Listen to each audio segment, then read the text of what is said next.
Over 20 Amtraks have gone down in the assault, with one armored platoon suffering 40% losses. The Marines begin a fitful night.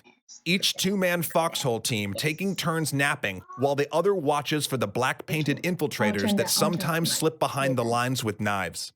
They're awakened by a scream. "Banzai! Banzai!"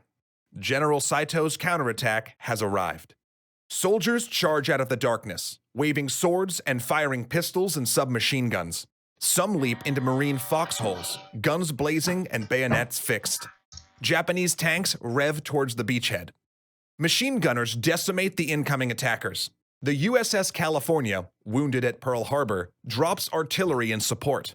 The Marines repulse the charge under the white glow of Naval Star shells. 700 Japanese soldiers die in the determined but futile assault. With that, D-Day ended on Saipan.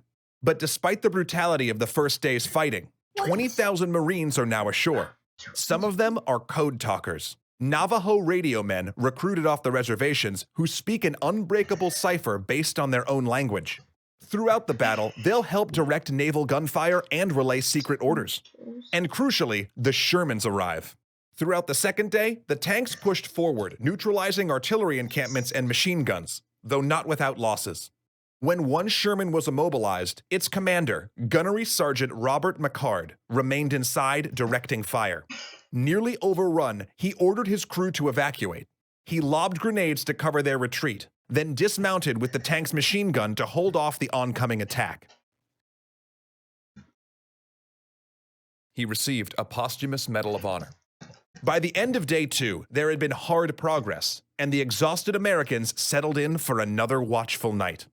Then, at 03:30, the Marines heard engines. The men of the Imperial Japanese Army's 9th Tank Regiment raced down from the foothills of the mountain. They've received an order from Tokyo. The fate of the Japanese Empire rests in their hands. They must destroy the enemy. Their commander has promised to defend this bulwark of the Pacific if it costs 10,000 deaths. And so the 9th Regiment has scratched up every tank it can find to drive a wedge in the American beachhead. 37 tanks, Type 97 mediums in the lead, Type 95s follow. Infantry squads ride on their backs and charge behind. They power forward into U.S. machine gun and artillery fire, running directly over Marine foxholes and in among their lines. But the 6th Marines are ready. They survived a tank assault the night before. Fearing it would happen again, they requested backup. Shermans and half-tracks surge forward to meet the attack. Cannons light up the night, but the infantry will decide this battle. As the first Type 97 runs over a Marine foxhole, the men inside duck as it passes overhead, then emerge with the long tube of a bazooka. They put a round in its weak rear armor. When it slews to a stop, flaming, they hunt for another target. Marine bazookas fire point blank, holding tanks with each round. The line descends into anarchy as armor, infantry, and artillery fight a 360-degree brawl, lit by the fires of burning vehicles. And as each wave of tanks goes down, more emerge from the shadows. Confused by the smoke and the swirl of combat, Japanese crews keep opening their hatches to get their bearings. When they do, Marines leap onto the tanks, shooting the exposed men and shoving incendiary grenades into the open hatches. Within 45 minutes, the 6th Marines have destroyed 24 tanks, with 5 others falling to neighboring units. As the sun begins to rise, they realize they've just stopped the largest Japanese tank assault of the war and wiped out the majority of Imperial armor on Saipan. But there was no celebration.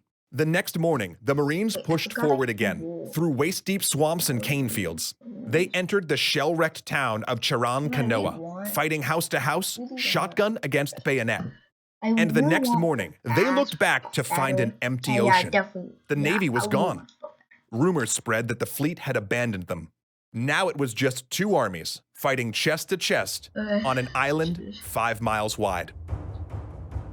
Once again, big thanks to everyone at World of Tanks PC for sponsoring this episode.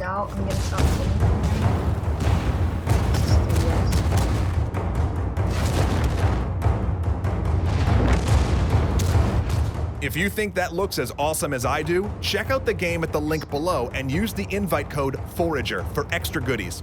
Tell them Extra Credit sent you.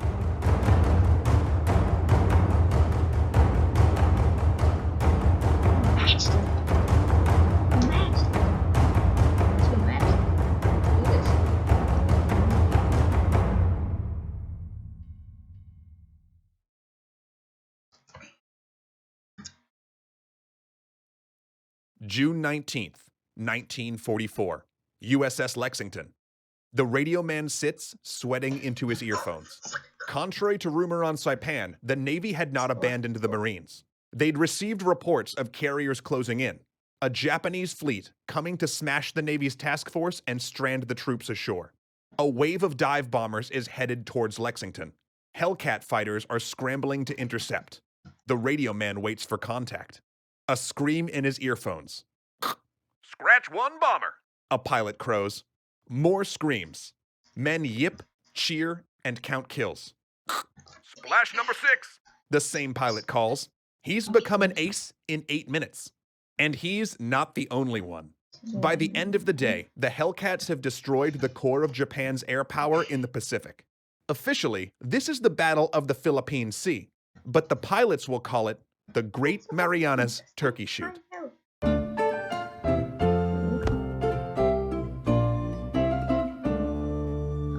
This series is brought to you by World of Tanks PC. Check out the game at the link below and use the invite code Forager for extra goodies. It was a massacre. See you later, guys. Within 2 days, the Japanese first mobile fleet lost dog. 3